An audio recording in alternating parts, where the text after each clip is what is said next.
शिव पार्वती की कथाएं और आरती मंदिरों में सुनाई देती हैं। शिव और पार्वती के प्रेम की कहानियों में कई शिक्षाएं छिपी हैं। शिव योगी थे और वे अपनी अर्धांगिनी पार्वती को कई मौकों पर कुछ न कुछ शिक्षाएं देते रहे।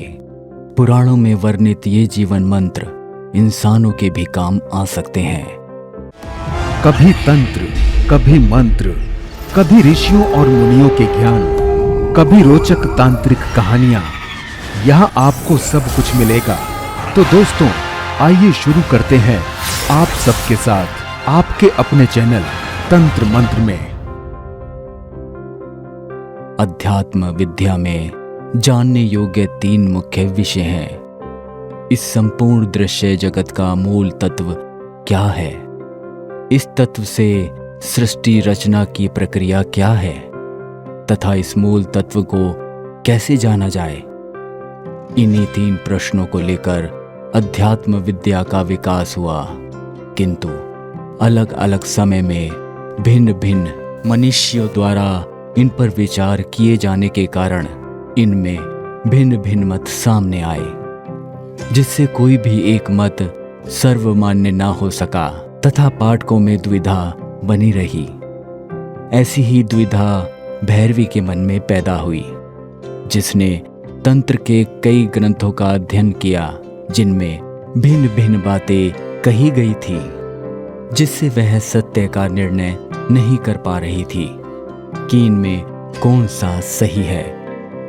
इसी के समाधान के लिए वह भगवान भैरव यानी शिव के सामने 8 विकल्प प्रस्तुत करती है कि इनमें आपका वास्तविक स्वरूप क्या है, इसे बताने की कृपा करें। इन्हीं 8 प्रश्नों के उत्तर में भगवान शिव ने सृष्टि के संपूर्ण रहस्य को प्रकट कर दिया।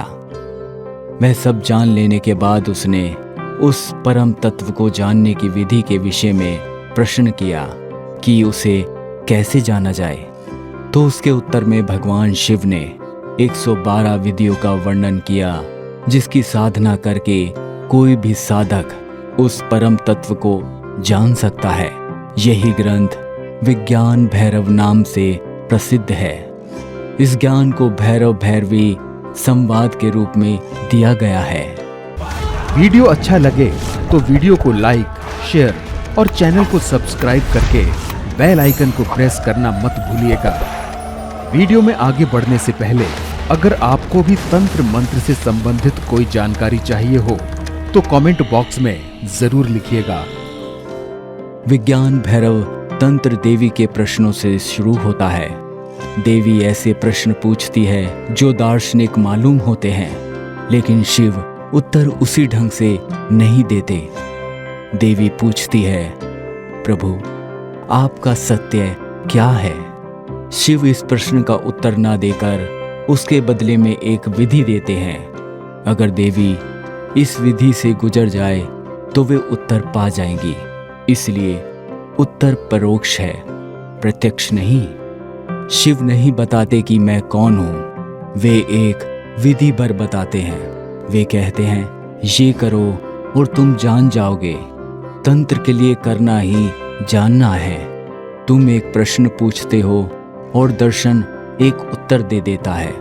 उससे तुम चाहे संतुष्ट होते हो या नहीं होते हो। यदि संतुष्ट हुए तो उस दर्शन के अनुयायी हो जाते हो, लेकिन तुम वहीं के वहीं रहते हो। और यदि संतुष्ट नहीं हुए तो दूसरे दर्शन की खोज में निकल चलते हो, जिनसे संतुष्टि मिल सके, लेकिन तुम वहीं के वहीं रहते हो, अछूते, अपरिवर्तित। इसलिए तंत्र समाधान नहीं देता, समाधान को उपलब्ध होने की विधि देता है। शिव के ये वचन अति संक्षिप्त हैं, सूत्र रूप में हैं। विज्ञान भैरव तंत्र का अर्थ ही है चेतना के पार जाने की विधि। शिव के उत्तर में केवल विधियां हैं, सबसे पुरानी, सबसे प्राचीन विधियां, लेकिन तुम उन्हें अत्याधुनिक भी कह सकते हो, क्योंकि उनमें कुछ भी जोड़ा नहीं जा सकता। वे पूर्ण हैं। 112 विधियां, उनमें सभी संभावनाओं का समावेश है। मन को शुद्ध करने के, मन के अतिक्रमण के सभी उपाय उसमें समाये हुए हैं। और यह ग्रंथ विज्ञान भैरव तंत्र 5000 वर्ष पुराना है। उसमें कुछ भी नहीं जोड़ा जा सकता, कुछ जोड़ने की गुंजाइश ही नहीं है। यह सर्वागीण है, संपूर्ण है, अंतिम है। ये सबसे प्राचीन है और साथ ही सबसे आधुनिक, सबसे नवीन। ध्यान की इन 112 विधियों से मन के रूपांतरण का पूरा विज्ञान निर्मित हुआ है। ये विधियां किसी धर्म की नहीं है। वे ठीक वैसे ही हिंदू नहीं है जैसे सापेक्षितवाद का सिद्धांत आइंस्टाइन के द्वारा प्रतिपादित होने के कारण यहूदी नहीं हो जाता। रेडियो और टेलीविजन ईसाई नहीं है। कोई नहीं कहता कि बिजली ईसाई है, क्योंकि ईसाई मस्तिष्क ने उसका आविष्कार किया है। विज्ञान किसी वर्ण या धर्म का नहीं है। और तंत्र विज्ञान है। तंत्र धर्म नहीं, विज्ञान है। इसलिए किसी विश्वास की जरूरत नहीं है। प्रयोग करने का महासाहस पर्याप्त है। तंत्र बहुत जाना माना नहीं है। यदि जाना माना है भी तो बहुत गलत समझा गया है। उसके कारण है जो विज्ञान जितना ही ऊंचा और शुद्ध होगा उतने ही कम जनसाधारण उसे समझ सकेगा। हमने सापेक्षवाद के सिद्धांत का नाम सुना है। कहा जाता है कि आइंस्टीन के जीते जी केवल 12 व्यक्ति उसे समझते थे। यही कारण है कि जनसाधारण तंत्र को नहीं समझा। और ये सदा होता है कि जब तुम किसी चीज को नहीं समझते हो तो उसे गलत जरूर समझते हो, क्योंकि तुम्हें लगता है कि तुम समझते जरूर हो। दूसरी बात कि जब तुम किसी चीज को नहीं समझते हो तुम उसे गाली देने लगते हो, या इसलिए कि यह तुम्हें अपमानजनक लगता है। तुम सोचते हो मैं और नहीं समझूं, यह असंभव है। तीसरी बात कि तंत्र द्वैत के पार जाता है, इसलिए उसका दृष्टिकोण अति नैतिक है। कृपया कर इन शब्दों को समझें। नैतिक, अनैतिक, अति नैतिक। नैतिक क्या है आप समझते हैं, अनैतिक क्या है वह भी हम समझते हैं। लेकिन जब कोई चीज अति नैतिक हो जाती है, नैतिक अनैतिक दोनों के पार चली जाती है, तब उसे समझना कठिन हो जाता है। तंत्र अति नैतिक है। ऐसे समझो औषधि अति नैतिक है, वह ना नैतिक है ना अनैतिक। चोर को दवा दो तो उसे लाभ पहुंचाएगी, संत को दो तो उसे भी लाभ पहुंचाएगी। वह चोर और संत में भेद नहीं करेगी। दवा वैज्ञानिक है, तुम्हारा चोर या संत होना उसके लिए अप्रासंगिक है। तंत्र कहता है तुम आदमी को बदलाहट की प्रमाणिक विधि के बिना नहीं बदल सकते। मात्र उपदेश से कुछ नहीं बदलता। पूरी जमीन पर यही हो रहा है। इतने उपदेश, इतनी नैतिक शिक्षा, इतने पुरोहित, इतने प्रचारक, पृथ्वी उनसे पटी है और फिर भी सब कुछ इतना अनैतिक है, इतना कुरूप है। ऐसा क्यों हो रहा है?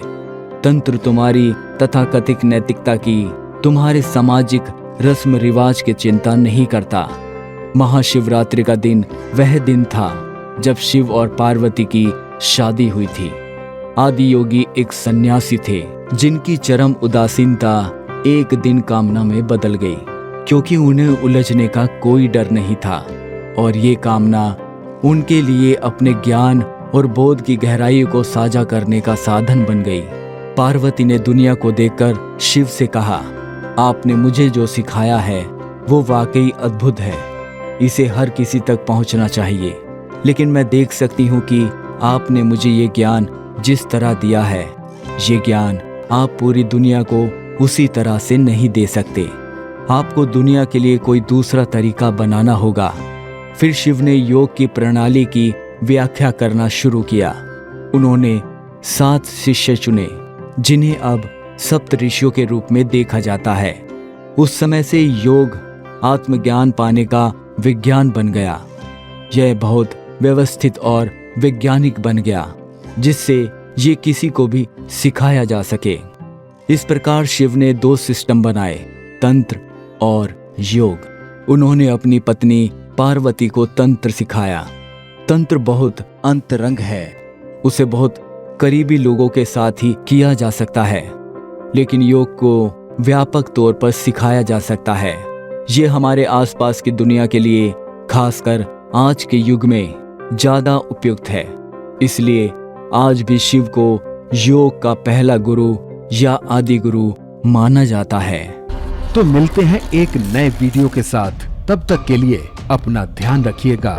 यहाँ दी गई जानकारी इंटरनेट पर उपलब्ध सामान्य मान्यताओं और जानकारी पर आधारित है। तंत्र मंत्र इसकी पुष्टि नहीं करता है। कोई भी साधक यदि तंत्र सीखने या उसका अभ्यास करने में रुचि रखता है तो उसे पहले एक योग्य गुरु की तलाश करनी चाहिए। तांत्रिक विद्या का प्रयोग किसी योग्य जानकार के सानिध्य में ही करना चाहिए, नहीं तो जरा सी गलती होने पर परिणाम बहुत भयावह होते हैं।